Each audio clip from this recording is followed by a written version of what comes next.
Well, a very good evening, ladies and gentlemen. Welcome to another Flight Deck Sim live stream. Today it's the 10th of January 2023, 4 minutes past 9 in the evening here in the UK. A late night stream for here, but we're back in Microsoft Flight Simulator, and for the second ever time in a live stream, we're flying the excellent Douglas DC3, but the first ever time in Microsoft Flight Simulator. Now, this is the Aeroplane Heaven DC3 that was added as part of the 40th anniversary update. I've been wanting to fly it for quite a while. It is just the default DC3 today. A lot of you have been saying, try this improvement mod, all these things here, left, right and centre. I just wanted to try the default one out today, and hopefully I'll stream it again soon with one of these improvement packages on it. Otherwise, I've not been having too many problems with it. It seemed okay, just can't seem to get the oil pressure up, but it seems to fly quite well to the numbers. I've made loads of notes from my previous DC3 flight in Airplane 11. That was the V-Sky Labs version, so it seems to match the figures quite nicely. Anyway, we are here.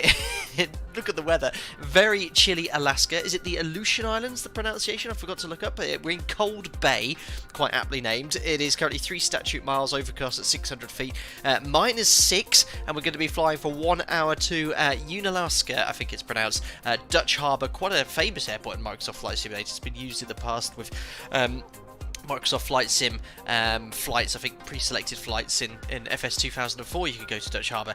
Weather's a lot better there. It's overcast at 2,900 feet.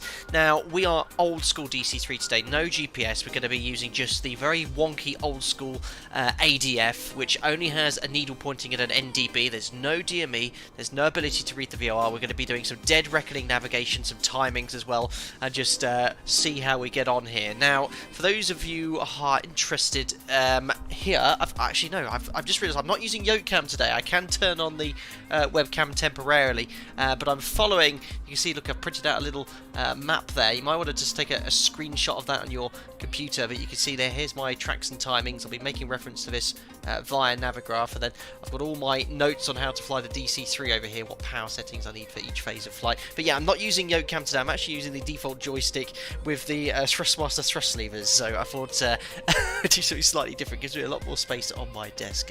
Anyway, who have we got here? Jim Packer's moderating. Hope you're doing well. 0321 Short says, good evening, everyone. Hope you're doing well. Lauren, it's I think it's more like Unalaska than Unalaska, but if confused, you could call it by its English name, Dutch Harbour. We'll go with that one then. The Aviator's head here. Cold Bay is very pretty. Also, hello from Chicago. Hope all is well across the pond. Happy New Year. Happy New Year to you as well. Glorious VFR conditions we've got here. Yeah, I know we're going to be very much looking at the artificial horizon on departure here. Let's hope it doesn't ice over or anything like that. Not the best conditions. Don't forget, I don't fly the DC3, and I'm using the basic Microsoft Flight Sim checklist, so I'm going to probably miss out several steps here as per the real procedures, but I'll do my absolute best for you. Let's zoom on in towards the aircraft. This is just the default Cold Bay airport in Microsoft Flight Simulator. We've gone with we're offline today, just have just to give a bit of freedom whilst flying this aircraft. I might go on that on another sector. Also not on the Microsoft Flight Sim service, because the last thing I wanted was an F-18 flying up, down, left, right and centre. But here we are, we're in Golf Foxtrot Delta Tango Sierra. You might be able to work out why I came up with that registration. We're in this lovely white livery. We're all chocked up, ready to go with the doors open too. As I said, we're live time, live weather. Local time is 11:56 in the morning here. So what's that? Something like 12:07 local time, sorry. So yeah, it's 9 hours behind where I am here in the UK. No Navigraph, that's cheating, lol, unless you turn off the follow aircraft. No, I'll only be making reference to it just to see how my dead reckoning navigation is going, but yes, I'll do my absolute best not to use it. Anyway, let's get into the cockpit. There we are. Poof. Ah, yeah, you can see I've done that before. Right, let me click into the sim. There we go. So yeah, we're going to be following the checklist. First thing I want to do is just get the engines running so I can get everything up to temperature. We're just going to take a full tank of fuel for this sector of 1 hour. In fact, let me just pop up Navigraph here to show you a little bit about our routing today.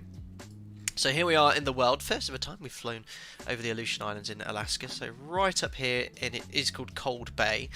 We'll be departing, excuse me, IFR on the Tuna 2 departure, which take us outbound from this NDB all the way to Tuna, then Tuna outbound on the NDB until we get to Maudie. We'll be using primarily dead reckoning and timing. I've worked out from Maudie it's going to be there after 17 minutes from tuner. Well then, once we're roughly where we think we're overhead moored, you tune up the next NDB on our route, which is at Dutch Harbour. Here it is, it's 283, and then we're just going to simply follow the arrow. Fortunately for me, there's very little wind. We'll be cruising at 10,000 feet. I think it's like 7-8 knots of wind, so we don't really have to work out much drift. It'll be less than a couple of degrees. And that's it. That's the routing. As I said, we'll be flying using old school navigation primarily, but we can reference Navigraph to see how we're getting on throughout the sector with this. We do have a VOR here as well, but our routing isn't based off the VR. But look, it's very basic navigation in this thing. We don't even have, I think we have a very basic OBS here. I don't really know how it works properly. I think you have to tune this. And annoyingly, the radio compass, the cards here, they're not slaved with the compass, so you have to manually turn these every time you get established on your new heading. It's really quite a lot of work. The autopilot is very basic. We will be utilising it today. It's called a Sperry autopilot. It can hold a heading and it can hold an attitude. You just have to constantly adjust your elevator position and watch your IVSI. It can't actually maintain altitude, so it's very, very old school. Dutch Harbour, says Berlin Fly. Did I say it wrong? How's the anti-ice in the DC3? I think it's got boots on the wings, and we've got pitot heaters and the ability to de-ice the prop. Let's hope it doesn't get full of ice. Like I said, I am clueless on how to operate this aircraft properly. I'll just be turning on all of the anti-icing and de-icing during the climb and see what happens then. Nick, is it a gyro pilot? Yeah, I think it's just a very basic gyro pilot. Jep, just flown this route in the DC6. Awful visibility and about 30 miles from landing. Lost all pressure in the left engine. Well, that doesn't sound hopeful. I hope I don't have such a woeful sector like yourself. Right, let's have a look then at this checklist. Let me just turn the music right down. We'll turn up the sim a little bit as well whilst we get everything set up. Oh, also the approach into Dutch Harbour is really cool. We'll look at it later, but I've got my eye tracker on. This I'll be utilising for the approach. It's really helpful being able to see the runway, which is quite a tricky approach today, and it will be better visibility than here, but still sort of low cloud base as well. And we've got the Orbeck scenery installed too. Right, so checklist before starting engine. So set aircraft security. So down here, Airplane Heaven have configured these switches to sort of open the doors and add the chocks. So you can see, look, I've got all the doors open, the chocks are in place, the fire extinguisher out. So if I close these, look, it has the effect of closing the doors, removing the chocks, getting the aircraft ready for start. Verify the battery's off. Flight controls free and correct, so let's make sure my joystick and everything's working 50, correctly. Firstly, the 40, control column. Thank 30, you, whoever that was. 20, 10. Pitch, roll, and yaw. Everything seems to be full and free. Thank you very much, Rishai, for your donation there. Oh yeah. Love these old school aircraft streams. Let's go. Oh yeah, why did Microsoft Andy sound so different there? Oh yeah, cheers Rishal, that's very kind. Thank you very much for your donation. I hope you're doing very well. And yeah, we do love flying the old school aircraft. You guys like watching me sweat, so it's time to do something a little bit different. Oh, don't forget I'm streaming tomorrow as well on the Fearless 747-200, something different there as well. So you're saying this thing can't do RNAV approaches then? That is correct. Flight deck 737, hello Captain, any tips for FPS loss when enhanced clouds are running? I'm not so sure. You might need to turn down your graphics settings there, Flight Deck 737. Right, flight controls free, contract ground power switch on, which is here. That's on. I think that just connects what I can only describe as something you'd see in Robot Wars. But it's something attached with wheels providing external power to the aircraft. Fuel gauges check all. So we've got, as I said, we're fully brimmed the fuel today. Just don't want to take any risks. I think we use the left main. Oh, where's the click spots for this? How do I have to disable this first? Oh, annoyingly there's no, there we go. So you can see, look, every tank is completely full. Just to show you here the weight and balance as well. There we are. So we've got a full load of passengers. Everyone weighs exactly 91 kilos in every seat, and look, you see a full wing. So we've got the main tank's got 750 litres, and as has the auxiliary tanks as well. So fuel gauges have checked. Cowl flaps open. It says in the manual, leave them open at all times. I guess being -6. So cold here, you probably actually want to have it closed, get everything up to temperature. I am following, this is in the Microsoft Flight Sim folders. Let me get up the manual here. This is the included in the Microsoft Flight Sim folder, the manual for the DC3. It's pretty basic, but it sort of gives you some guidance on how things work, where things are located, engine thrust settings for each phase of flight, checklist, how to do the engine run up. So I'll be referencing that, and I've got the operational flight plan there as well. It's quite useful for me to have that up, so I will, and I get to the appropriate phase. Peter, heat check off, lights as required, so maybe we should have the position lights on, which also turns on the bright light there. So we've got some nav lights on, hopefully. Yeah, there's the green nav light on the right wing and the port red light on the left. The parking brake is set, so the parking brake's all the way down here. I think it's already set. Oh wait. Oh, how do I know if it's set or not? There you go. It has to be that way because look, the pedals have been pushed in. Parking brake set. Fuel selectors left to left main, right to right main. So here's the fuel. So we've got left main, right main. So fuel has been selected. Propeller controls fully forward, which I've assigned to a control on my joystick. So that's fully forward. Crank open the throttle a little bit. So we'll do that here. Mixtures to full rich. There we are.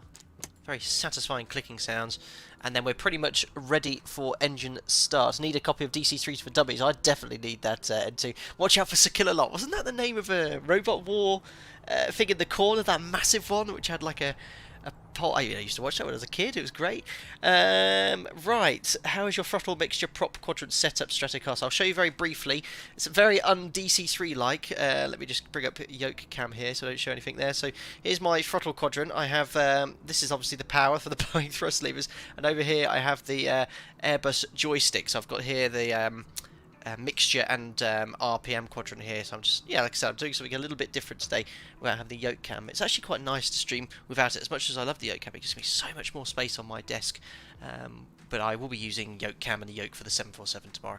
Right, should we get these engines started? Fuel booster pumps on, so these are up here.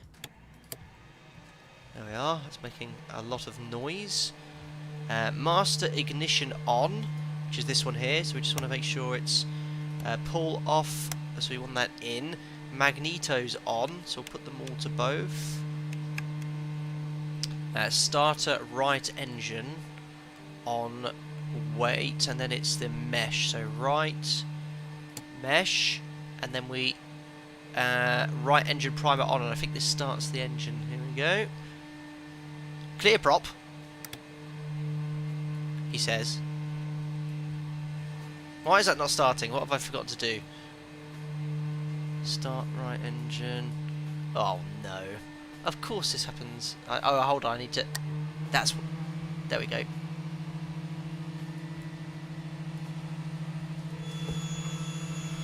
Please start.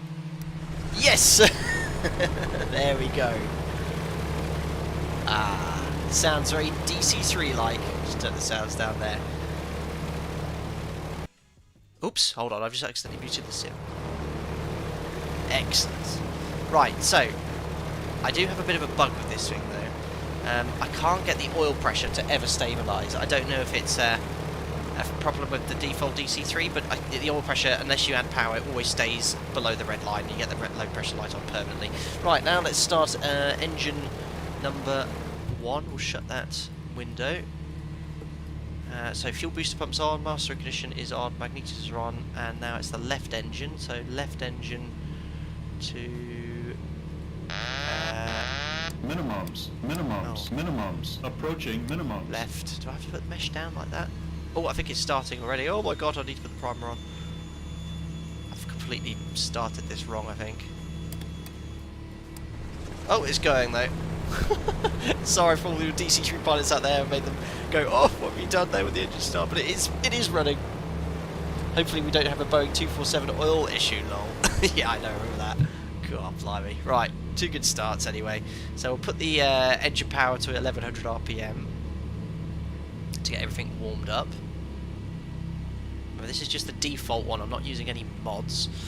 So you can see, look, the oil pressure still stays really low. It doesn't seem to go up anywhere higher than that. The lights have extinguished, but when on the test sector those lights are illuminated. Hopefully I'll have no problems later on. Anyway, let's go here to the warm-up and ground test. So hydraulic pressure 675 to 925 psi. So yeah, it's in the green band just. Fuel booster pumps off. So there, it gets a lot quieter in here. Oil pressure checked, it's low. So I don't think there's much I can do about that. Oil temperature's low, but that should warm up as the engine warms up. Maybe I should close the cowl valves. You didn't shout clear prop, I didn't, Lee, I know. Cylinder head temperature, where are they actually?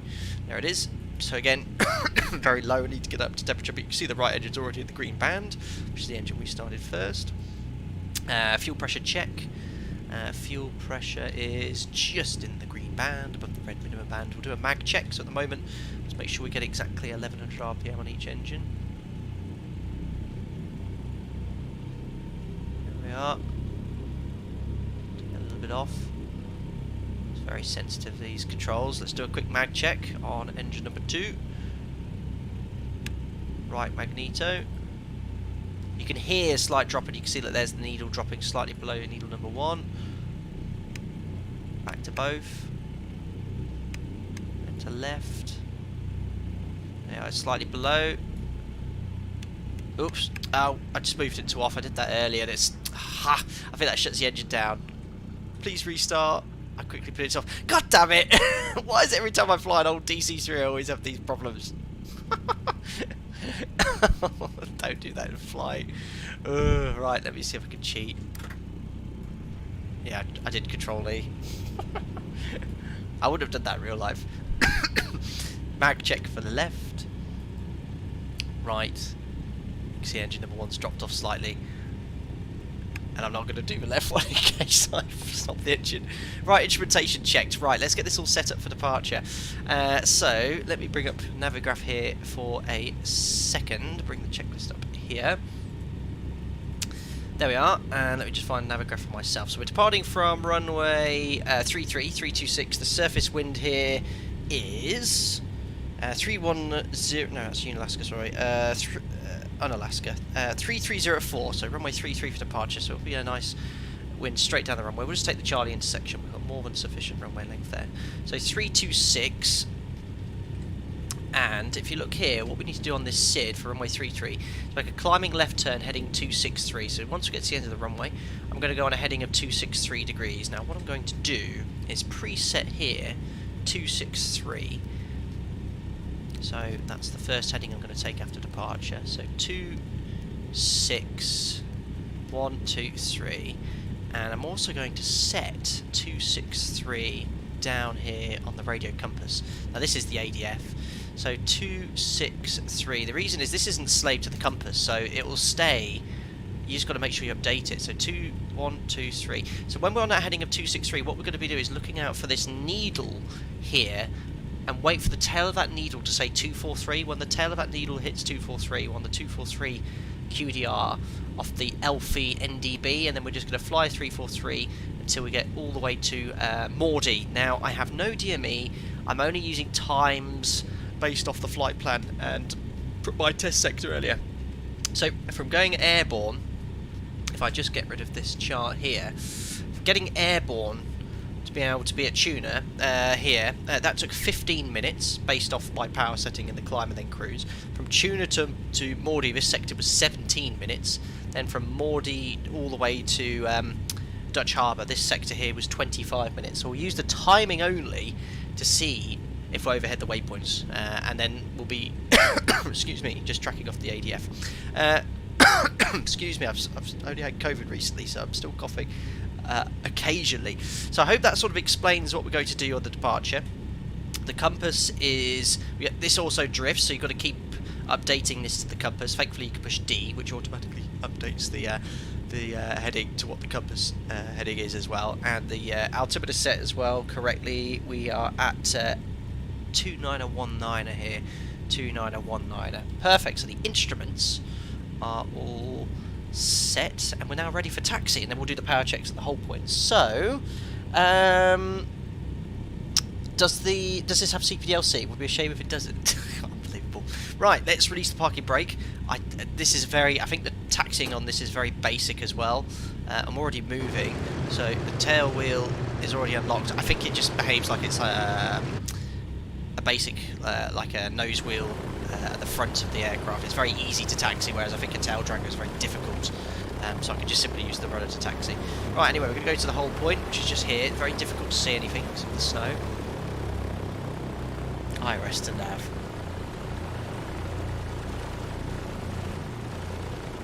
And we're just going to stop here at the whole point.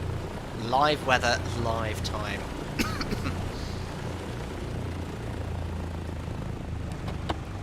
I don't want to brake too hard because we'll ground loop it. Oh, nothing to see. Right, just set the parking brake. There, our parking brake is set. We'll set back 1100 RPM. So you can see that there's the low oil pressure lights, but they just stay on all the time until you have sort of takeoff power set. There's nothing I can do about that. Bonk. Right, so the checklist included with Microsoft Flight Simulator doesn't have the sort of ground run and the engine checks, but if I bring up the PDF here, this does. So let me go over here to this. So taxiing engine run up. So we've done all this here. We've parking brake, tail wheel, fuel booster pumps off, mixture auto rich, fuel selectors max RPM, carb is at cold. So advanced throttles until RPM reaches 1500. So we'll do that now. The sounds on this are pretty cool. So let me just turn up the sim slightly. So here's the RPM.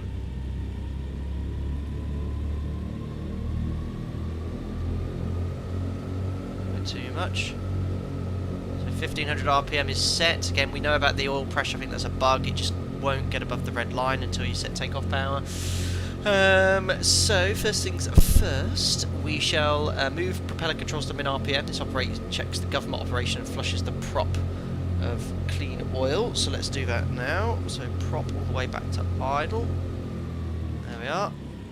Then back up to 1500. Ignition increase one engine at a time until manifold pressure indicates 30 inches. Now we're going to do both engines at the same time. There you go, that's the oil pressure lights have extinguished now. There we are, 30 inches. And check magnetos again. We want no more than a 100 RPM drop. So there's right on engine number 2. So I need to move the mouse wheel down. There's the left magneto on engine number 2.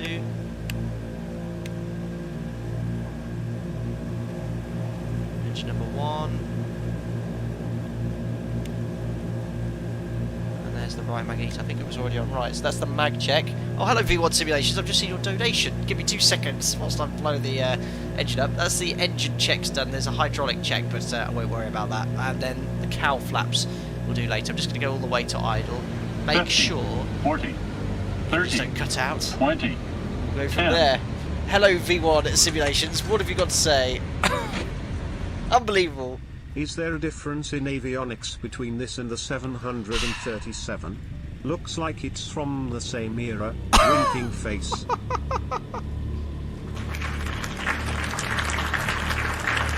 Unbelievable. No, that's not even funny, V1. Thank you very much for your donation there, buddy. V1 Simulations, a fellow real pilot streamer, a captain of the excellent Airbus, a modern marvel, and he always has a little dig towards myself, the the 737, and then he got a DC3, you see, so he is technically right. Unbelievable. Hope you're doing well, buddy. Take care of yourself, and we'll catch up soon. Unbelievable. Right, so we've done the power checks, as mentioned. Takeoff, we're going to fly this Tuna 2 departure, runway heading. Once at the end of the runway, left head 263 until we intercept the 243 outbound from Elfie. Oh, it helps if I actually tune up the ADF here. So it's 341. Unfortunately, none of the idents work. So if you put on ADF, you don't get any ident. So you just have to presume it's correct. But you can see, look, the radio compass is pointing directly to the right, which is where the NDB is, so it is all working correctly, although I'd only be satisfied using it once I got the ident using DME. Right, so takeoff in this, we're going to use some power settings I noted from a manual online. So we're going to set 46 inches, rotate at 85 miles an hour, set METO power, pitch 120 miles an hour, 41 inches, 2,550 RPM. then climb out 120 miles an hour to our cruise altitude of 10,000 feet, and we'll set 35 inches, 2,400 RPM. So, we'll make a note of the time as well, because this is really important for we're using dead reckoning today. There's 21:28 now. I should think by the time we get airborne on the runway, it'll be 21:30. That's great. That's a nice round number for takeoff. So 21:30. Let me take the brakes off. Sat here with high power setting. Line up and wait. Tailwheel is unlocked for now. We've tested the brakes, flight controls are free and correct. We've done instruments, checked radios, and then we just need to lock the tailwheel once we've lined up. It's really hard to see the runway. There we are. No, not on VATSIM today. Oh, I've overshot this slightly. Oh, whee! Yeah, I'm not in a 7.3 anymore. Right, let me get back on the set time, which I can barely see. Right.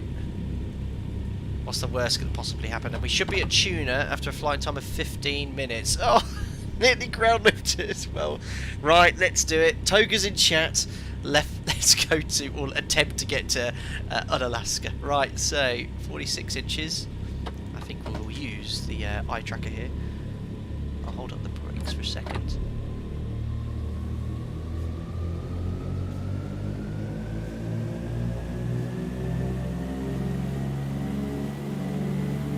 There we are, that looks good. Release the brakes, off we go.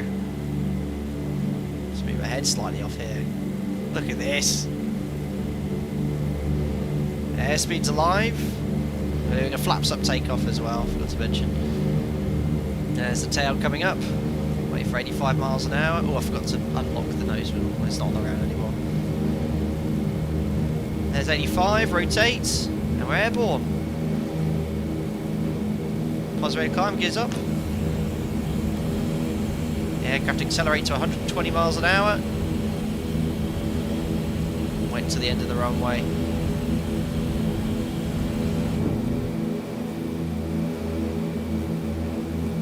Now there's 120, pitching up for 120 miles an hour. And trim. Weather's not great. Right, reducing power to 41 inches. METO power. There's the end of the runway. So heading 263 degrees. Look at this. Toby eye track is so good. Oops, setting slightly. Just make sure we're at the correct speed. 120 miles an hour, so pitching up slightly. Reduce the RPM to 2,500 now.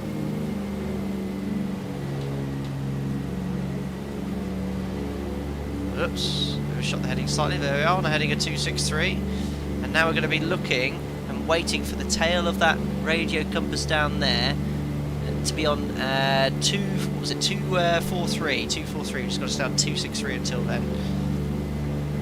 Oh, I know what I forgot to do. I forgot to set the fuel pumps on for takeoff. I'll take the Toby eye tracker off here. Excellent. Time for flight to known icing. We'll be alright. Right, watch that heading. I need to stay on 263 here. Awesome. Let's do the after takeoff checklist. So gears up, power adjustment as advised, fuel booster pumps off, which I forgot to turn on. Mixtures to auto lead, but I think that's in the cruise. We'll leave them on auto rich for now. Hope it's not too loud, the sim. If it is, let me know. And we'll have a quick look at Navigraph. We should be established on this 263 heading out there. Right, a little bit before it. Not bad, right. So we're going to keep on that heading anyway, 263. Wouldn't know any different. Watch that heading. It's nicely trimmed out for 120 miles an hour. I'm just going to pitch up slightly more just to get it to 120, passing 2,500 feet. I have no idea what the icing situation is. I should probably put the pitot heat on. And the lighting lights. And the windshield heat. There we go. All my headings all over the place. My goodness me. Now we are in IMC. Oh, this isn't fun. Right, get back onto that heading. We're drifting off there.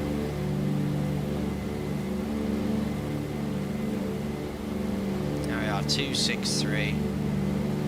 wings level. Getting the artificial horizon. Let's pitch up slightly. It's not at 120 miles an hour. This is not easy, being an IMC in this thing. Cow flaps, Captain. Ah, yes. There, I need to put them to trail, don't I? Hold on, let me just get trimmed out of the 1,000 feet here. I'll put the cow flaps to trail. On top of the cloud now, it's good. Watch that heading, 263. Ah, look at that. Oh, on top of the clouds now, beautiful. Oh, I've just realised the navigraph's on the screen. Ah.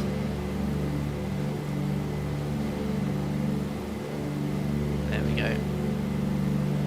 I can't see that. Remember, it's only on my monitor. There we go. Centre my ball. Oh yeah.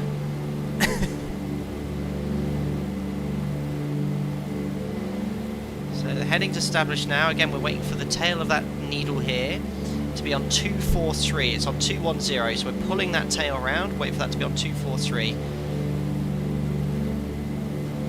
Keep that heading until then.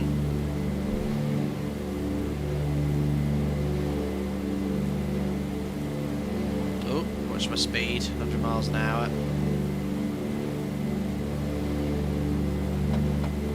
What's that? Passing 5,000 feet. Climb power is still 35 inches. 2,400 RPM. Just take a little bit back of the RPM there. There we go.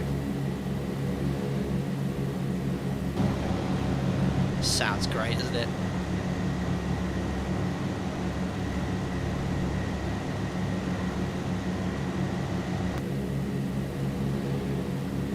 Right, watch that heading again. I am drifting off. Again, waiting for 243 here on the radio compass.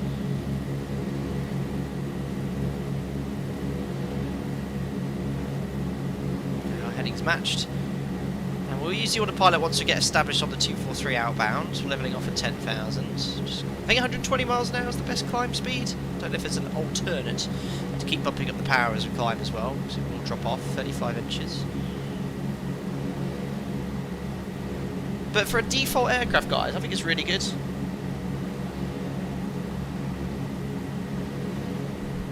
Hello, Adon. Things you don't want your cab to say, what was that?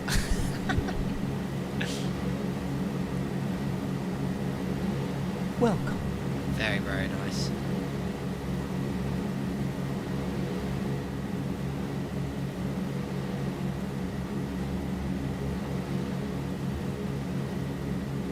Turn the sim down slightly. Perfect. So again, still on that heading of 263. So let's turn left slightly. I've realigned it now because it is drifting with the compass, from the compass. Nearly on 243, it's on around 230 now. But I hate not having DME. We can actually there is a VOR, Cold Bay VOR we can tune up as well. That's sort of like as a raw data backup. Love how the compass is vibrating, I know. So yeah, it's less dense now, so performance is slightly diminished, only doing around 500 feet per minute at 120 miles an hour. At 7,000 feet.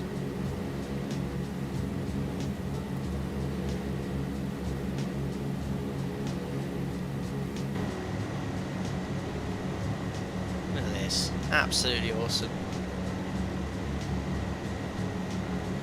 Drink service beginning. Could be frozen back there.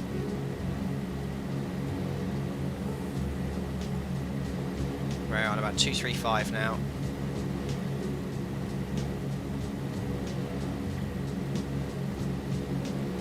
Check the temperatures and pressures now. Pressure's now good. Fuel pressure's fine. Everything's in the green.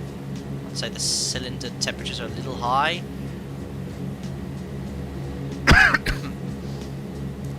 Probably need to. No, fuel's actually mixed. Just if I lean, it'll get hotter. Needs an alpaca livery. It sure does.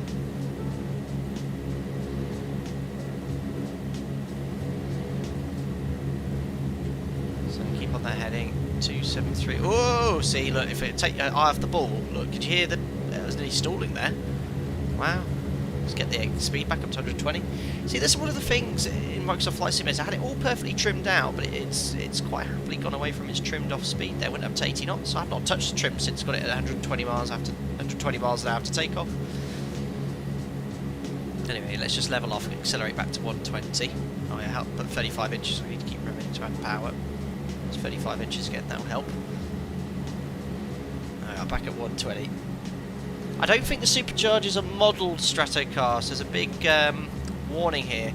High blower inoperative, engine permanently engaged in low blower.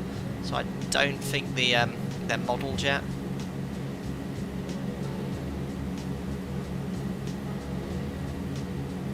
Right, still on that heading. You see the tail that needle's on about 240 now? I should think it's a good time to turn. So let's go to 245, or 243, sorry. Set this to 243. Whoa, look at that, it's just not staying in trim at all. See, most aircraft you can sort of take your eye off the ball, you know, not like I am doing, but it should stay in its in-trim speed. No problem at all. It just deviates quite a lot. Anyway, I completely missed that heading, 243.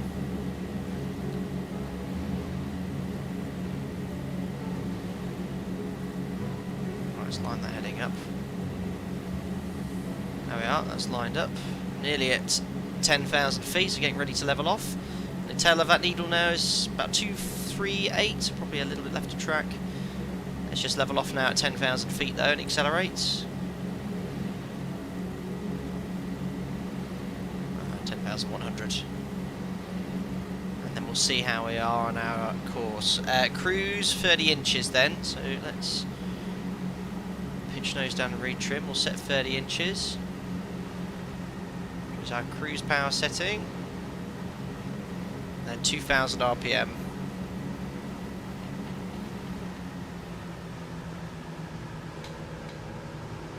There we are, still climbing slightly, just retrim. Slight difference in the RPM there. Stop climbing. Let's get that heading back on. Let's get back down to 10,000 feet. Heading 243 again. Tail of that needle's on 243. Perfect. Oh dear, let's get back to 10,000. It's not flying very well here. Is this retrofitted with ELT asking for all the passenger cabin? Unbelievable comment. Don't need it. Right, let me just get back to 10,000 first.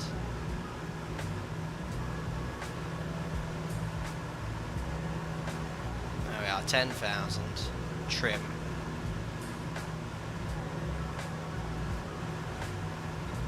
Perfect, so that's in trim now, not making any inputs, about 10,000 feet. Let's try this autopilot. So that's on. I think that wants to fly that. So now it's going to fly the heading, and then this I just need to adjust the attitude just for level flight now, because you can see we're slowly descending. So I'm just going to pitch up on the elevator, just do about 500 feet per minute. It's very basic, it's just heading and attitude hold, or gyro pilot as someone correctly told me. Alright, we've been airborne for 12 minutes. Let's just level off here using the gyro pilot.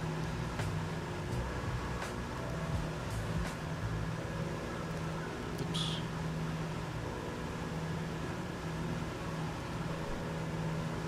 There we go. And I don't have Novigraph on. I did have the thing on there, but we should be. So we've established now we need to be on 243 here. So just set 243. We're actually about there. But actually, let's just make sure it is turning and following that. Yeah, it is. 243. So 241, 2, 3. This is set to 243 down here. 1, 2, 3. So you can see that the tail of that needle is roughly on the 243, so we won't be far off. I pressed the thing, but I can't see where we are. Uh-oh. Nah, I've got to be on this. Why can't I see it? Maybe it's out of range. Hold on, let me... There you go, look. I did it! It's because I was off the scale of the chart. But yeah, tuner, it's 15 minutes. I've got no other way of doing that apart from timings, based off my cruise speed, which I worked out on the test sector. So tuner is 15 minutes after departure, so in 1 minute we should be there. And then to Maudie from tuner, this leg is 17 minutes long. 17 minutes long. So 17 plus 15 is 2 minutes past. We should be 2 minutes past at Maudie. There we are. And just to show you back up here again, we will keep going until we get to that time there, and then we'll just tune up the next NDV. What I'll do before that, tune up next ADF, and then we'll intercept the 214 inbound. Oops, there we are. You've got to keep an eye on this autopilot. Look, it's been climbing at a couple of 100 feet per minute. So it's been chatting away. There we go. Check out the mountains out there. Yeah, on the left here, you know, completely... oh yeah, there is some of the terrain there. Yeah, the Mora is 7,300 feet in the sector we just left. Then it goes down to 3,200. The flight time is about 50 minutes an hour. Yes, Logcat. Now, good question here. Regarding the approach, if I bring up the chart here, now this is the approach here. It's all based off DME distances. 13.9's DME only, so there's no point tuning it up because I can't measure the distance. So doing a timed approach, it's been a long time since I've looked at any theory, and you would be having a bad day in the office if you had to do it at 737. But is it, if you don't have DME, you could still do it timed?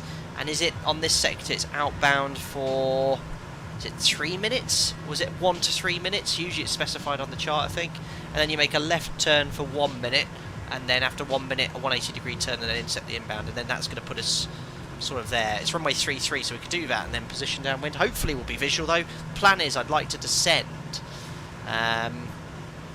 below the cloud base, and then fly visually, and fly, what we're going to do is fly... hug here. I've been watching videos on YouTube. They hug the coastline here and make a steep turn and land on runway 31. That's what I'd like to do. Right, there's 10,000 feet again.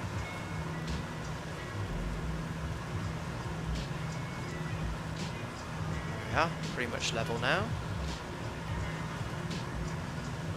It's very difficult to fine tune this. Just have to just sort of rotate this every couple of minutes.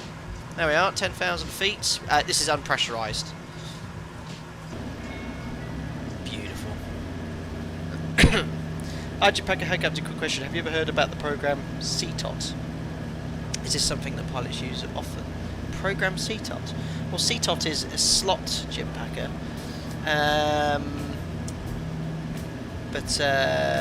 You know, is that something else? Or maybe thinking about TSATs and things like that? But CTOT is a slot, quite common. If you flight timed, it'll be on the chart with jet plates. I suspect that one is DME only. Yeah, so if I look at that chart, Longcat, yeah, there's no timings at all. So I suspect you is yeah look, DME required. So I can't actually fly this approach. So I've got no DME. There's no timings on this. I think that's to do with the terrain. So I've got to fly it. There's an RNAV approach, which obviously I can't fly. Otherwise, we're going to have to do it VFR. But the weather, thankfully. We'll have to go from there. Look at that. And also, sort of dead reckoning navigation wise, if I bring up the chart again here. There we go. So we're flying quite nicely here. Once we get to Nordry, you just got to make sure you keep all the mountains and terrain on the left. So, you know, in real life, if you're flying this, you know, these guys would have GPS these days. But on the left here, you've got all these mountains. And it's the beauty of Microsoft Flight Simulator. You can use these charts and navigate to fly visually. So you've got the landmarks here, these 2 large mountains, or 3 large mountains. If you look, I mean, look, stick out like a sore thumb. So you've got this one here on the left. So cool, these charts. And then this one here is going to be that on the chart.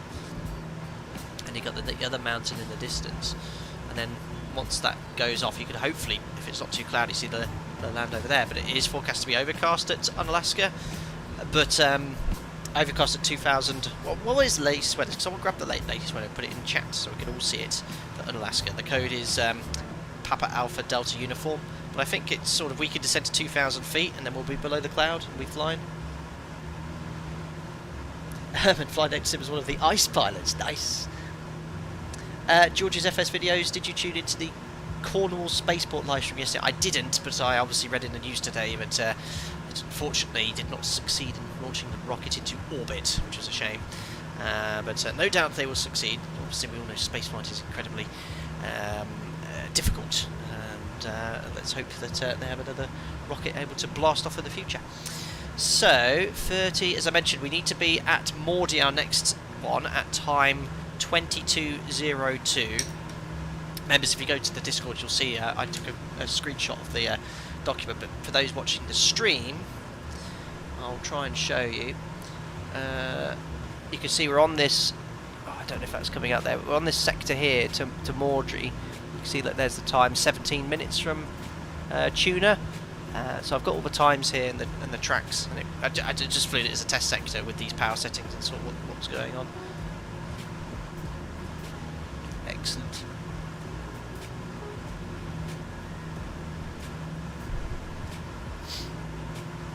It's always better to see the mountains out the side windows. Yes, not the ones in front, that's for sure. Excellent. Well, it's holding the altitude nicely now. The IVS, the VSI is on a slight descent, but you can reset the altimeter. Don't forget to periodically update your heading book as well. So it's around 242, and this is showing at 240. But thankfully, push D look, bloop, it'll update the drift for you, so you don't have to do it manually. Chimpacker, how much does the preparation for a stream like this take? So I did 2 practice sectors. I started preparing for it yesterday. So I first, never flown the DC3 in Microsoft Flight Simulator, just had a play of it. Watched a couple of videos on YouTube.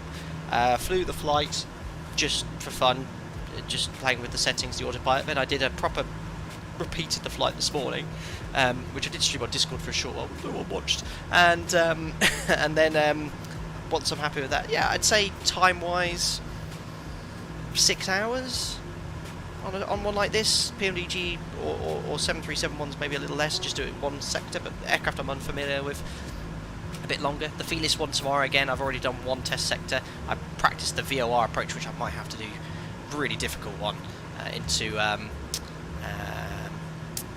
Bogota a couple of times, and I can't land with a landing rate less than 500 feet per minute because it's the air density is so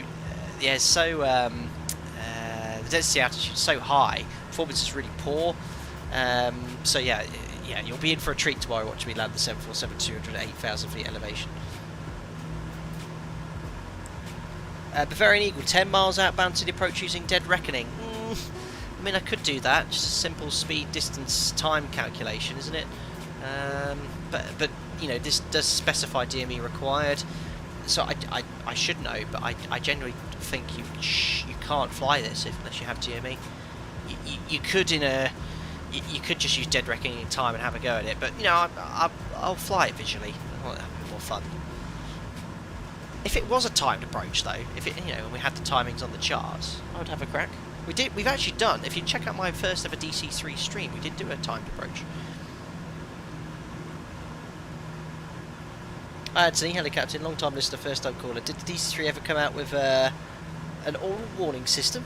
What? I don't think so. Aaron, the air density, I'll have to remember that one next time I special landing. Good excuse. But explain it, actually, you can see the degradation of performance, high density altitude, high elevation airports, the performance, you've got less lift, thrust reversers are less effective, thrust available is reduced, there's some quite tight margins. I couldn't actually find the maximum landing elevation for a 747-200, for the 737-800, and our approach is 8,400 feet. There's no international airport that height in Europe. Yeah, Lauren, that 7,300 feet elevation. Yeah, it's really cool how in X-Plane it modelled the less, you know, the increased density altitude, and I'm sure it'll be the same in Microsoft Flight Simulator. They've got a good atmospheric model in this. Anyway, as I said, 2 minutes past, so it's 53 minutes past now. God, what is this clock? Hey, don't like it at all. When it's at 2 minutes past, we shall we should be roughly overhead Maudie.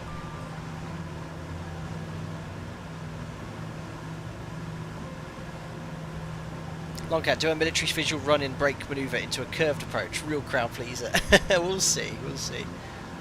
Macbeth, have you tried any of the helicopters on Microsoft Flight Simulator? Yeah, I have, for a bit of fun, but I need to get a little bit more proficient before I stream it. I need to learn how to trim it as well, how to trim the helicopter out. This is spectacular scenery out here.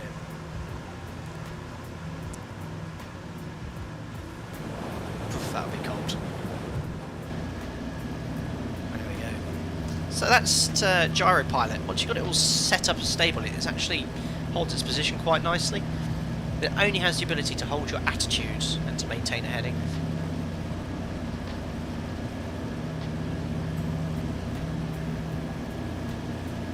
Hello Lucas from the Czech Republic, hope you're doing well. I recommend Alto a little bit for high altitude challenge. Oof. I'm looking forward to the Fearless stream tomorrow. I just love planning for it. Downloading the Ortho tonight for it as well.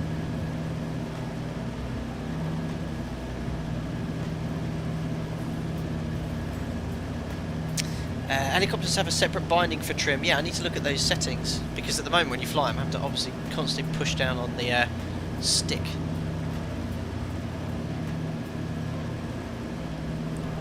Beautiful.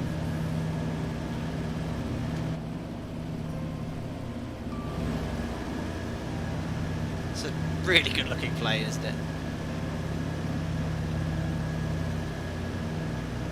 Brandon, is the MD-80 CRJ on radar for aircraft choice in the stream in the future? I'm a sucker for all tail-mounted engines. Yes, I think the MD-80 would be good fun. The CRJ I've not flown in ages either. Peter Green, is the cabin modelled? Yes, you can go in it in the drone cam like this. Look, and it is actually quite nicely modelled, but you can't actually go into it in the kind of cockpit view. You can only do it in the drone cam.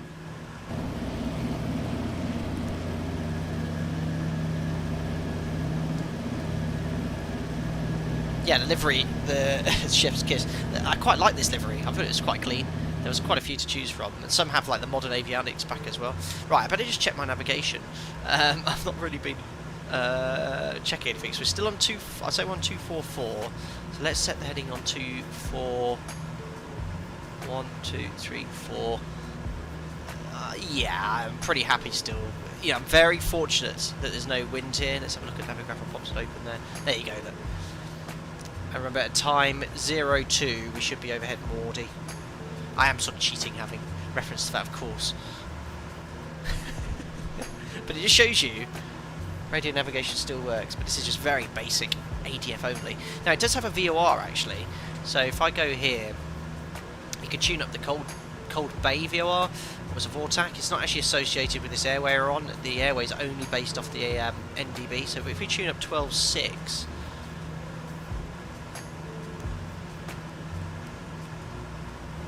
make that active. There you go. You see the white needles now pointing towards it, and you can actually turn this to work out what radial you're on. So if I just keep twisting this, oh yeah, we just put the reciprocal. So you can see it's moving this OBS there. So if I just keep rotating this until it's centered, there we go. So we're on the 243 radial. So even though it's not anything to do with the nav, but again, having no DME, you just have to sort of like tune up other VORs, NDBs, and go from there. Yeah, for a default plane, I think it's really nice. And I know there's some enhancer packs there, but you know, I've not put this in auto lean. The interior model is really nice. It looks like a quality product. Is it Aeroplane Heaven developer of it, I think?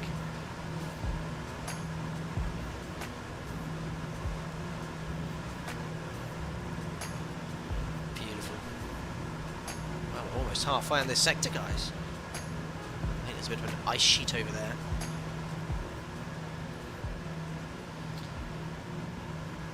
Awesome. So, referring to the charts, we're approaching Modri. See, sort of geographically, we've got this large mountain on the end of the island, which is just here. We can't really see it in the cloud, and then I think this is just the sea freezing over here. Yeah, well, 2 minutes past, we should be at Mordy. In fact, let's just check where we are. There we are, so we're pretty close. So what we're going to do now is get everything set up for the next leg. So we're going to tune up the next VOR, which is Dutch Harbour 283.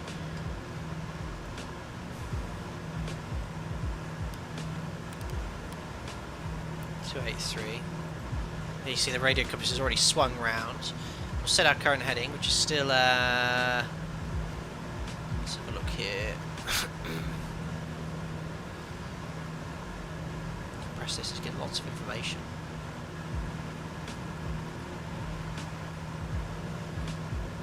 Oh, I thought there was a way of actually finding out the course, but yeah, it's 243 anyway.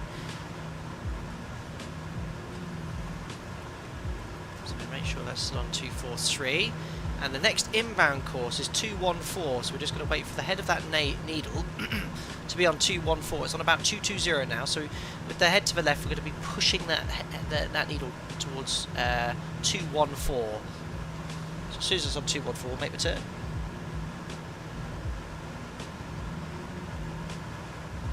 Stephen, my autopilot's turning right all the time, even though the heading was properly set. Really?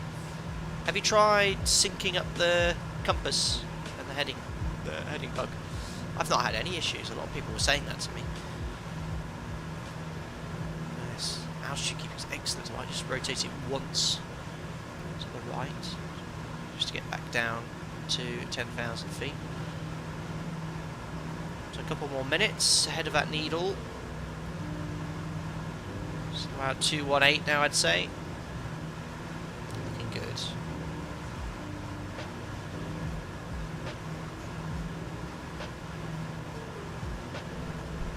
Is that a credit card holder on the window for the fuel bills? Very handy. Like this here. I think it's meant to be where you slide it open, but potentially.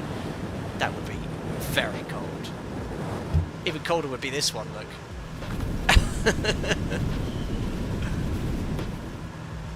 It's cool.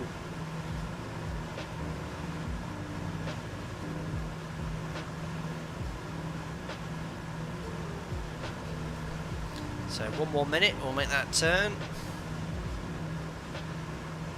220. Maybe a little left. Remember, we need 214. Remember, I've never had to fly like this in real life, even during my instrument rating. You know, I had DME, I had VOR. This is very old school. The only thing that I've done more old school for this is the Boeing 247 by Wing 42, where you had the I can't remember what it's called now, the Morse codes. You had to fly left and right of the track. So this had badly operated back censored end too. Minimums. Ah, you got the GPS minimums. cockpit. Ah, that's cheating, Stephen. And I've heard there's a heading bug in that one as well. Hello, Henry. Thanks for the 11 months. Roses are red. Jim's face is blue. Shut the damn window. Aren't you cold too? Unbelievable, Henry. What a lovely rhyme. Right, let's open up Navigaph and see where we are. Let me have a look here. Oh, I'd say that's too bad. I'm a little bit off course. But yeah, we're over 40-50 miles away from the NDB, and it's just fine tuning here. Yeah, I'm pretty happy with that. Right, so we'll close this. Again, just wait until that head of that needle is bang on 214 degrees. At the time, it wasn't too far out. It was about a minute off. Next leg then is going to be 25 minutes. So that means we're going to be there at 22:28 Zulu. That is 22:28 Zulu at our destination. Welcome. Awesome. Thanks for subscribing there, Topster. Welcome on board. Hope you're doing well.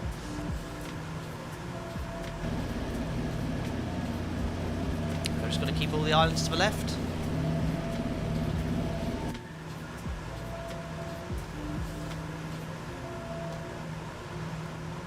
That's better. Have a better look at the compass there.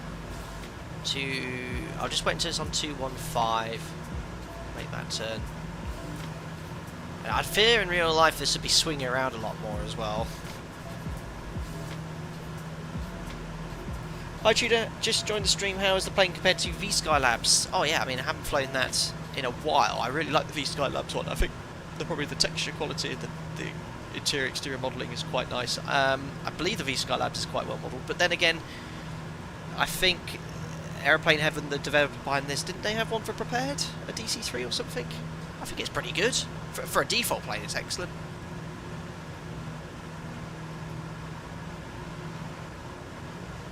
I would say that needle is now pointing at 215. Almost. Doesn't seem to be moving. Just push that head a little bit more. Just want to get it bang on 215. Another minute. That's serious pilot. I did my IMC and assessed in 152 of NDB and 2 VORs. I didn't remember it. I don't remember a GME. NDB holds were my nemesis, and the needle normally pointed to the nearest CB rather than the beacon. Yeah, exactly. Exactly. There we are. I'd say that's on 215. So let's set 215. It's 214 but 215. I like round numbers. So that's 220. 21. 220. 1, 2, 3, 4, 5. Ah! There we are, 215. You can see the aircraft turning. And it's going to be about 25 minutes, as I said. We'll be there at 2 minutes past. Now we're going to descend at 1,000 feet per minute. So it's a 25-minute leg. So we're 15 minutes at time 2215. We're going to start our descent at 1,000 feet per minute. So we'll arrive at Dutch Harbour. Hopefully at the correct height. And don't forget, I'm very fortunate that there is very little wind here today. Otherwise I'd probably have to calculate correction of the drift. Let me find out actually what the wind is at Mordy, the waypoint we just passed. I'm not using the timings of this because does anyone know in SimBrief how to alter your speed? Because I've altered the setting here and it's giving me a much slower speed. I think ground speed here like 140, 139. I'm doing like 180, 190. So the timings wouldn't work in this. I wanted to update this to 190 knots. But yeah, look, wind's 308 at 8 knots. So yeah, it's would be what, a couple degrees max. Anyway, look at that. Oh yeah, we just need to update the heading, don't we? 214, 214, and 214. There we go. We could detune the VOR because it's no use to us now. There's no VOR at Dutch Harbour. Oops, just descending slightly. This. Give it a couple of clicks, get back to 10,000. Everything's all where it needs to be. Car beats closed, very cold, fuel pressure's good, oil pressure's good, RPM should be at 2,000, so I'll take a little bit less of that. 30 inches is the power setting we want. DC3 question, if anyone that could help me answer in chat, what point do I switch over the fuel tanks, because we're using the left and right main at the moment. You can see, look, we've got 130 gallons in the left main. And 130 gallons here, and we've got obviously the full amount in the auxiliary tanks. At what point do you switch over? Pull out the CRP5 and start doing those calculations. I did, based on a ground speed of 180 knots, and the leg length is 78 miles. We should take 25 minutes. Although I didn't use my CRP5, I used an app on my phone. Don't know if I've still got mine somewhere.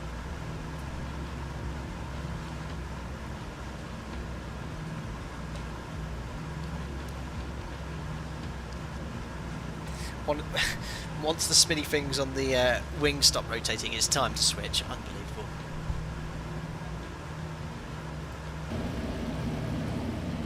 At least the weather in Unalaska, is it Unalaska? I don't know if I'm pronouncing that right. It's actually very lucky. It's quite nice now. It's 10 statute miles, 32013, so we runway 31, and just scattered a broken cloud at 3,400 feet. A couple of hours ago, It was a lot less. So 3 dim Steve says Orcs tanks in cruise. Unalaska. Okay, cool. Okay, let's switch to the Orcs tanks then. So we want right main, right Orcs, left Orcs. Okay, done it. Unalaska. I'll go with that. I should have looked at it before the stream, shouldn't I?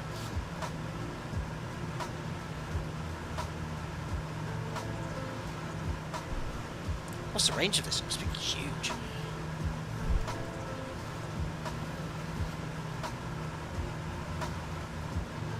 This is the perfect aircraft for this side part of the world. Look at that for a view.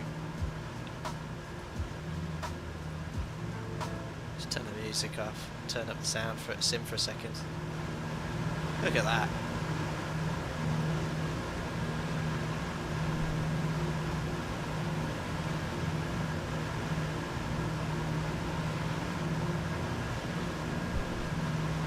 Brilliant.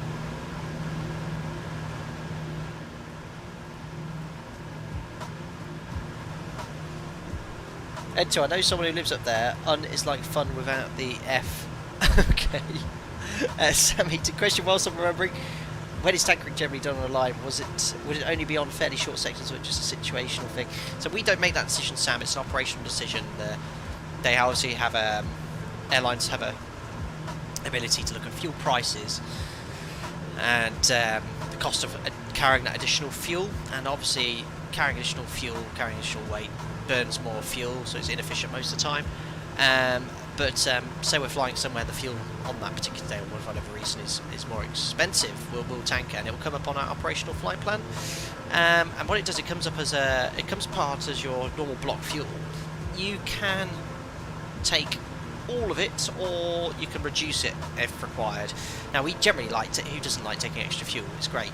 But sometimes it'll take, put you right up to your max landing weight. So you've got to be a bit careful. So you've got to actually work out, if you do take the full tankering amount, what you're going to be landing at. Also, in the winter, you have something called environmental icing. So when you have more than sort of 4.5–5 tons in the 737, you land with that, the fuel is touching the top of the fuel tank, touching the top of the wing, which means any moisture on top of the wing freezes. And you might have seen this black box on top of the wing on the 737. This is called the area of cold soak fuel frost, and we can depart with ice in that box. That is approved, but you've got to meet certain criteria, such as temperature below 4 degrees, no precipitation, fuel temperature above -16, and yeah, if we don't meet that criteria, it has to be removed. So in the winter, if you take a lot of additional fuel and you have a lot of cold soak fuel frost, you typically then have to de-ice to get rid of it. In the summer, that's very rarely an issue. The range is 1,370 miles, so you won't be able to take it across the pod. Brilliant. 737 Adventure Real Pilot says skidded in just now. Where is the MCP? It's here. It's been replaced with wipers. Authentic wiper sounds. Continue using mains until tanks have to take off until 75 gallons remain in each, then use auxiliary tanks. Always shift to the main tanks for landing and takeoff. Ah, okay. Well, I'll leave on the aux for now. I think I didn't have 75 gallons, much more than 75 gallons, didn't I? Yeah, 130. Maybe I should switch back.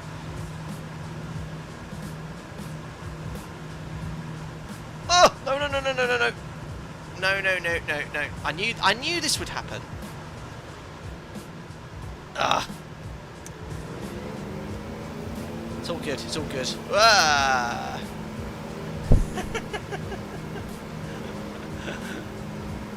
Right, hold on, I need to reset my RPM now. Why do I do this to myself? All good, nothing to see here. Right, that's annoying. Right, did I get the orcs? Right, I'm not touching it, I'm not touching it. I think I've got it all right. Right main, left main. Prop overspeed, slight prop overspeed there. It's all good, it's all good. RPMs. There we are. It's all balanced, all balanced. It's all good, it's good. Right, remember at 1:15, remember we're going to get there at 27. We're going to start our descent in 2 minutes. I haven't even been monitoring my navigation here this whole time. Right, let's just update our heading.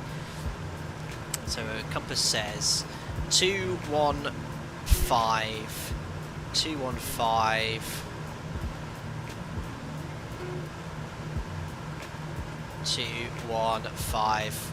Needle slightly off to the left. Okay, I think we're pretty happy with that. Just off to the left there. Right, let's have a look here. We shouldn't be too far off, but we should be bang on pretty much. Okay, look at that. It's old school, but it works. And we're 11 minutes away at this speed, so we are going to initiate our descent. Sort of geographically. Let me just bring up Navigraph myself again. We're going to have this island here, Akutan to the left, and then we're going to look out for Dutch Harbour here. Mora is 4,900 feet, so I'll be happy to descend to 5,000 feet, otherwise I'd quite like to be visual once we get to that height. Hopefully we'll be just dipping below the cloud.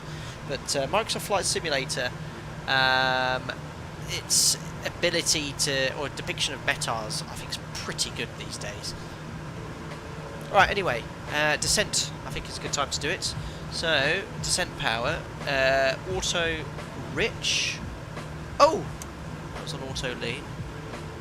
Well, that's back on auto rich now. I think that was to do with the slight fuel issue I had. Set 20 to 23 inches. Nice, it should be a lot smoother. So there's 20 inches. And we want to descend at 160 to 170 miles an hour. So we'll reduce the power, and I'll just simply rotate this a little bit. Top of descent in chats. Let's do about 1,000 feet per minute, and that should get us at the right height at the right time. Let's do that. A smidgen more power off. There we go. There is that island off to the left. Akutan. I don't think the default model's auto mixture anyway. Ah, okay.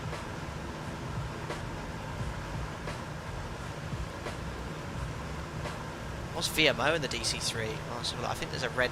I think it's like 250 miles an hour.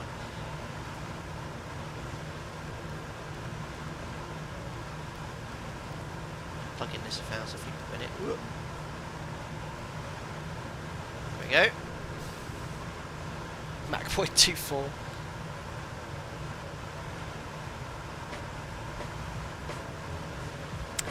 Alpaca Arctic Maintenance here. We just had an ACARS from your plane reporting a normal edge of baby. Is everything okay on your side? Yeah, nothing. All good here. Jim just started pulling on all the levers. Very lucky to have no wind today, or very little wind. It's made the ability to navigate a lot easier. I am. Do excuse me. But, you know, I have the ability.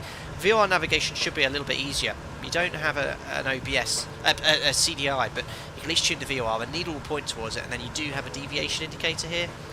So that does make it a little bit easier. Again, you've got no DME, so you are reliant on your timings a lot more.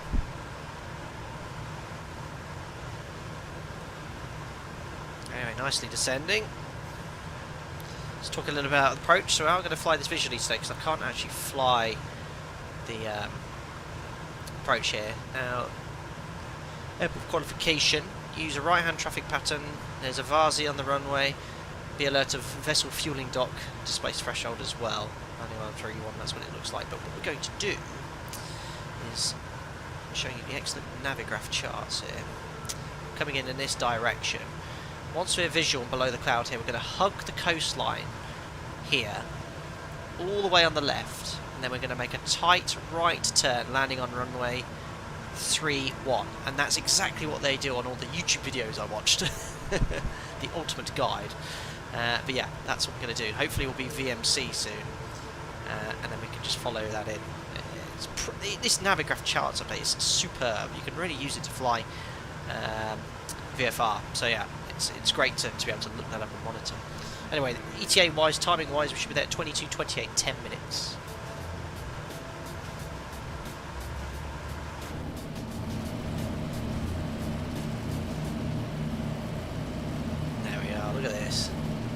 I've really enjoyed today's stream as well. I hope I've sort of done an okay job in the DC3 as well. As I said, I'm no expert. It's only the second ever time I've flown it. I've done a bit of prep. And we'll be following speeds. I don't want to exceed anything here. So once we get below 140 miles an hour, we can drop the gear. Below 112, we can select a quarter flap. Below 100 miles an hour, 3/4 flaps. Approach speed 95 miles an hour. Final approach speed 85 miles an hour. What kind of space alien technology was that? When did they upgrade the Navigraph stuff? It's cool, isn't it? Farmer, is that Beauvais? Not sure. It's really quite impressive. Right, so look at the latest METAR. The cloud is broken at 3,400 feet. So once we get to 3,000 feet, we should be below this guff. Again, looking at that needle, still pointing dead in a straight line. Look, so we'll just keep on that heading. Again, I just want to keep always land off to the left.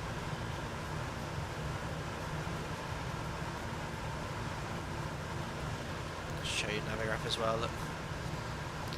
So there we are. Oops. Button.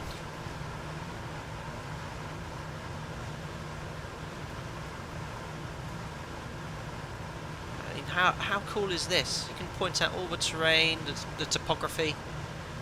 If I look off there to the right, you can see it. It's great. It's so cool. The world is here to explore in Microsoft Flight Sim. So epic. So lucky. Only 150 likes. If you're enjoying watching me fly the DC3, don't forget to smash the thumbs up button. Subscribe if you want to stay up to date with the latest content. Don't forget I'm flying the Felis 747 tomorrow from 4 PM from St. Martin, where we finished our stream in Microsoft Flight Simulator last stream, going all the way to Colombia. The 747-200. Are they rubber bands holding the centre compass? I think so. Right, going IMC here. I don't like this because we're going to be below the Mora now. Yeah. In fact, I might just expedite my descent through this. Go up to 250 miles an hour. Just put meetings all on already. Put some lighting on too. Ooh, it's got a colour red now. I'm waiting for the landing to like it. I've got the little butter landing rate calculator on. God, I don't like going IMC and terrain around. Right, choose a little look at Navigraph here. Yeah, we should be fine. Ah! Window flung open. Right, for 3,800. Just see the ground, I think, coming through there. Well, the cloud base is broken at 3,400, so we should be out of the cloud at this height. So Microsoft Flight Simulator hasn't quite matched the METAR yet. Is there a reason why you choose runway 31 over 13? Yes, the surface wind is 320 at 13 knots AG Fahrenheit, so it's a 10 knot headwind for runway 31. Oh, let's get out of this IMC, that's dangerous. I mean, we're on this airway, but you know, it's way below the minimum altitude. There we go. There is Dutch Harbour ahead. Remember, I'm going to be coming up to this rocky inlet. This is what I remember on the test sector. It's going to level off at 3,000. Well, no, we're going at 2,500 feet now. It's a little bit lower.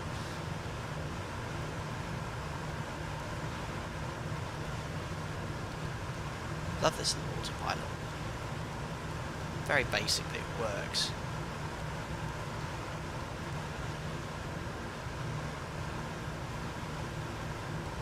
There's 2,500.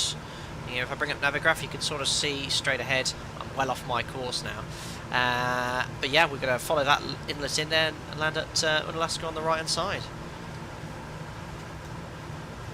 There we are. Right, we'll reset our power. Sort of like the approach phase. Leave it at 2,000 RPM. It's going to set about 26 inches. And I'm sort of going to go off instrument navigation now and just sort of fly, you know, fly VMC. Well, fly VF, you know, cancel the IFR flight plan, let's say.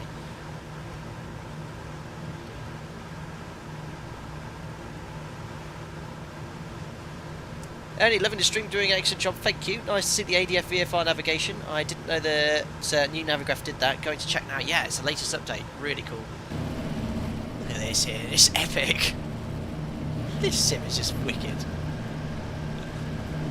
And this is free. Well, you know, just got to buy Microsoft Flight Simulator. Got this aircraft here.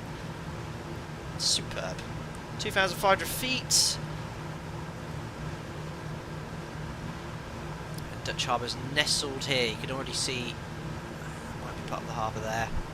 And this is the lovely Orbex scenery. I'm partnered with Orbex, so I'm very fortunate to be able to access their scenery. We'll have a little look at that after landing as well. And I'll disconnect once we get sort of a beam here, sort of flying down here. Remember, my ETA was meant to be 28 minutes and 4 minutes time. I think the timings have worked out perfectly. God, look at this. Absolutely stunning.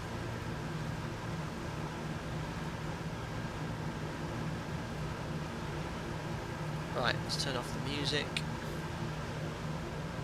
That's absolutely beautiful. What an approach this is. Epic, isn't it?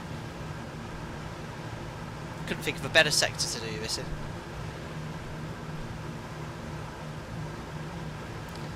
Radio navigation's off. Look, you can see the new heading, if I was to update that now, is 220.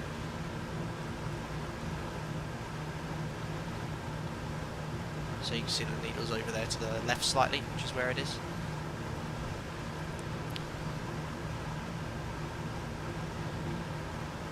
Love that window support right between my eyes. It's a bit of an awkward position, isn't it? Oh, the sounds awesome. Get great performance in the sim at the moment. It's 60 FPS.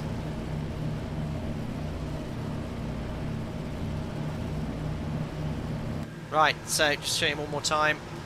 We'll be disconnecting shortly. I'm going to fly down here, keep the terrain to the left, start descending, and then a tight right turn landing on runway 31. There's loads of YouTube videos on this, so be sure to check that out. Right, so I'm now going to disconnect the autopilot. There are my controls. I'm going to start reducing power to 20 to 23 inches. I'm going to increase the RPM now to max RPM.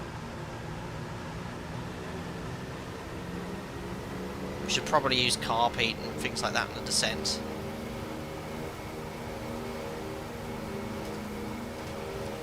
Yeah, the default view just leave me in the best position here. Slowly descending, not maintaining any specific altitude. I'm going to be using the Tobii Eye Tracker very shortly. Get this trimmed out here. Just going to start reducing our speed. We need to get below 140 miles an hour to drop the gear. Going to maintain 140 for now.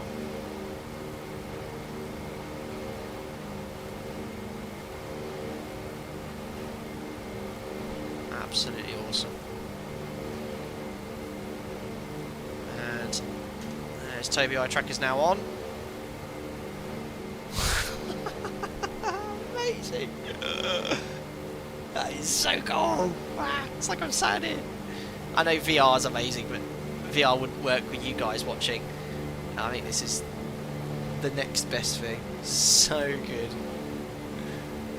So I have disabled eye tracking now. I have head tracking on only. Works flawlessly. There's 140 miles an hour, so I'm just going to add a bit more power. Drop the gear now when I wish. Thing is, though, if I want to have a look at chat, I have to do that. That's the only problem, unless I bring up a chat window on my second monitor. So do bear with me. I will look at chat after landing here. We're only at 1,700 feet. Remember, the wind's actually pushing me to the left here, so I'm going to watch that. 140 miles an hour, slowly descending, reaching 1,500 feet. Zoom in slightly. Now, I know from my practice sectors where I need to aim for Dutch Harbour. It would be quite steep because obviously it's sort of snowy. I'll try and point it out to you. Alright, there's 120. So I'm actually going to drop the gear now.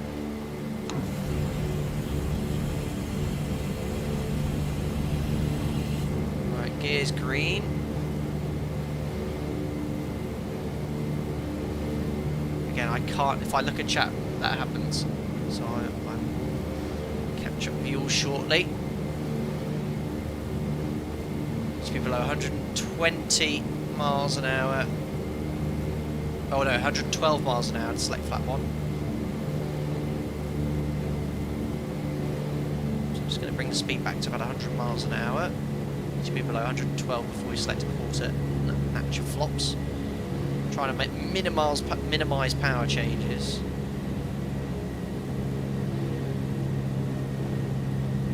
Runway's over there on the right, just right of the compass.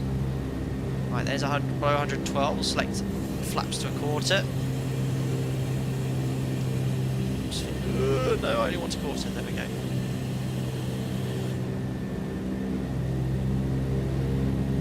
Be careful, I don't want the wind to blow me towards that mountain. Start descending now.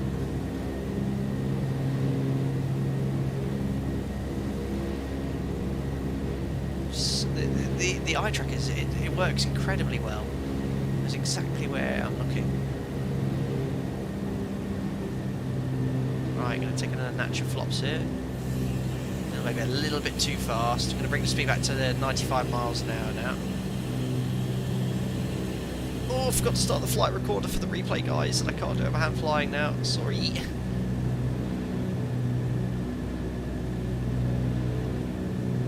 Yeah, I can't. I won't be able to get that up.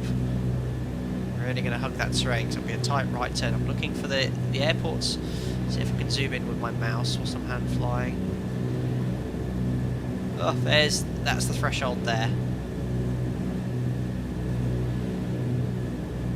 No, I need to reset my view slightly. There we go. So a little bit slow, doing 85 there. I want to be doing about 95 still. I still need to descend. Getting ready for that turn onto final. Maybe a little bit high here.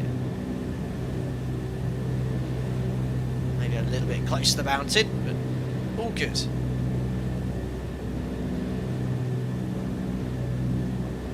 Looking for the Varsies, which I still can't quite see. Maybe a little bit high. I can see some white lights. We'll just continue here in this direction for a short while.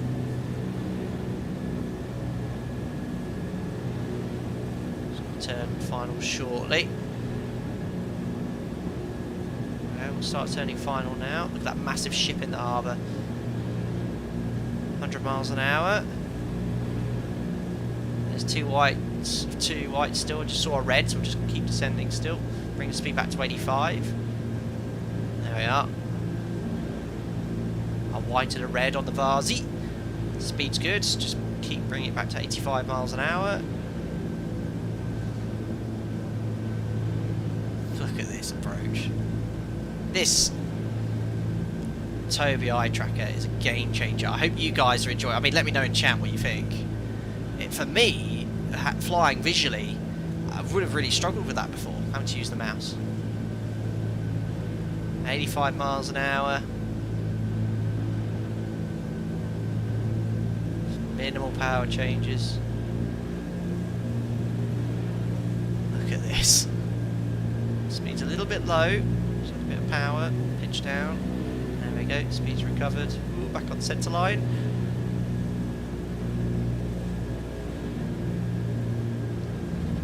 Ooh, keep descending. And cut the power.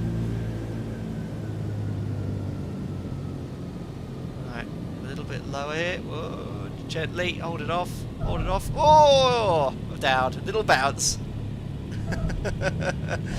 Ladies and gentlemen, welcome to Unalaska. Gently lower the nose. Tail wheels down. Ooh, skiddy skiddy. I'm having to still hold fully back here on the nose. What was the landing rate? I don't even know. Right, I just turned off the eye tracker now. That was epic. That was a really, really cool approach. Awesome. I'm so sorry I didn't turn on the replay tool though.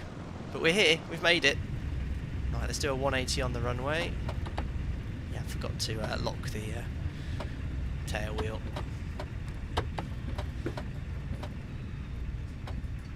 Flaps can come up. Oops, forgot to add that a little bit late there. There we go. Epic.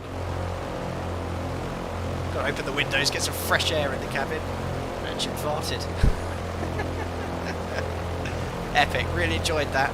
So guys, go check out the default DC3. It's really, really good. Really enjoyed it. That is loud.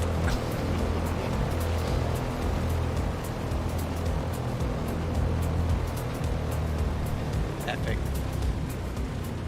No Q&H, no check, close, hold. Don't check, close, hold in the DC3. You want to cut the power. Q&H was set correctly too. We did that just before descent. There you go, should be reading 0 feet, which it is. And this is the Orbex Alaska Dutch Harbour scenery. That's the brakes, you can hear me squeezing.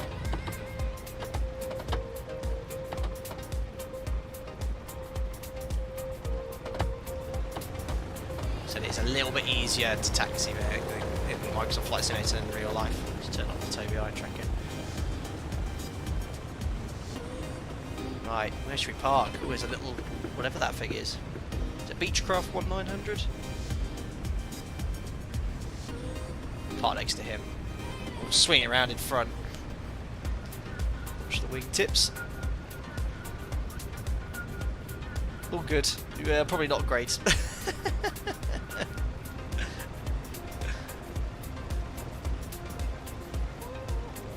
They're looking up at this thinking, oh, I want to go in that thing. This scenery's epic. Let's bring it to a stop there.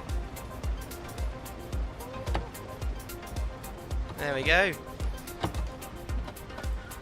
Right, parking brake is set. So we'll just set 1000 RPM.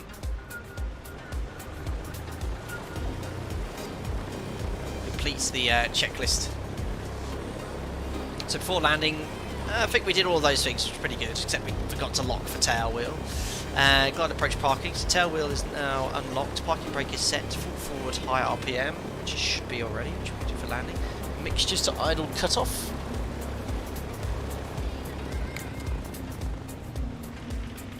There we go. Beautiful. Let's open the doors and put the chocks in, which are these switches here. Fuel selectors to off. I know how to do that. I should do it to flight today. Off. Off. Click spot's not working, unfortunately. I can't turn that one off. I have to imagine it's off. Master ignition to off. Put the magnetos to off. Radios off. They'll come off with the battery. So battery switch can come off now. And there we go. Checklist complete. Let's reset the checklist, so that's all good. Yeah, welcome to Unalaska. Epic. Really, really cool. 2 blues, 1 red. Awesome. I really enjoyed that. I hope you enjoyed it as well. There's that Robot Wars battery cart again. Anyway, this is the Orbex Unalaska scenery. Orbex make extremely high quality add-ons. So what's with all the little rabbit hutches here around the windsock? Not so sure. But I think they've added quite a few features. I don't know, in real life here, would the sea around here be frozen? Just turn up the drone speed up slightly. There we are. But look, you've got this beautiful rocky outcrop. There's shipwrecks to explore. Look at this thing here. Detail is incredible. But very kindly sent over. Oh, RIP FPS. Yeah, not the longest runway here, but you have an instrument approach. You just need DME, as we discovered. But you can fly that in. Yeah, you'd struggle to get a commercial jet airliner in here, but you can always try. Yeah, I think there's quite a lot added here with the Orbex series. Look at this, huge, huge harbours all modelled as well. What is this we're listening to? I'm not so sure about this song. Anyway, it's available now on the Orbex website. I think it's been available for a month or two. Said it's something I wanted to try out as soon as it came out. And what a way to fly the aircraft into an epic destination, DC3. Superb. Well guys, because I forgot to turn the replay tool on, I can't show you that landing. Minus 150, I think that's quite firm with the DC3, but I'm unfamiliar with this aircraft. But yeah, thank God the weather was actually on my side. Departing cold, wherever it was, I can't remember, what was it, Cold Bay? Well, I can't remember what it was called now. Yeah, Cold Bay. Weather was awful there. But glad that Unalaska was on our side. Let's have a look and chat then. Lauren, Alaska Airlines regularly flew the 737-200 combis here until 10-20 years ago. Really? Actually, what is the runway length here?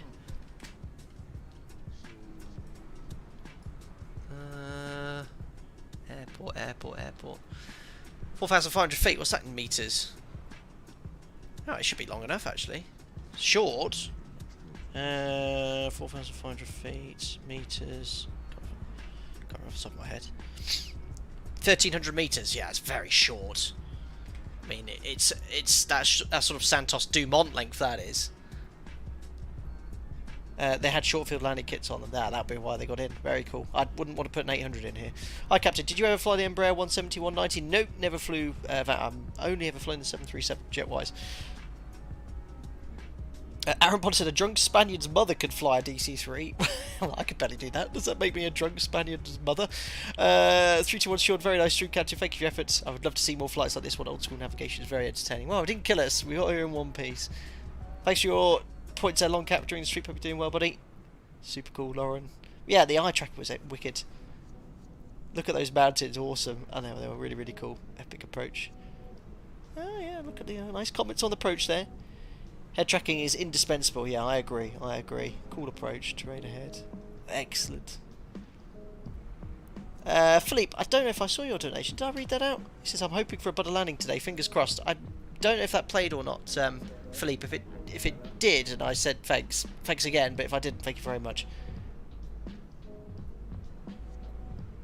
Awesome. I think that's pretty much all of it right there. What's the command for tabbing the look over the dash, lol? There isn't a command there, Aaron. I mean, it's that is the head tracking. So if I go back into the cockpit here, so if I turn on the head tracking, obviously I don't want to show you my head, but if I move my head forward towards my monitor, look, I can put my head wherever I want. If I look right, left, down, up, I can even move my head left and right like this. It's really, really cool. But otherwise, if you don't have it, you can use the dot key and the comma to move back and forth. That works quite well. Aaron, would you describe the Toby eye tracker as resplendent? I would. Anyway, it's getting quite late here. It's approaching 11 o'clock in the evening here in the UK, but that's it for today. Just the one sector. I hope you really enjoyed it. As I said, you can go try out the default Douglas DC3.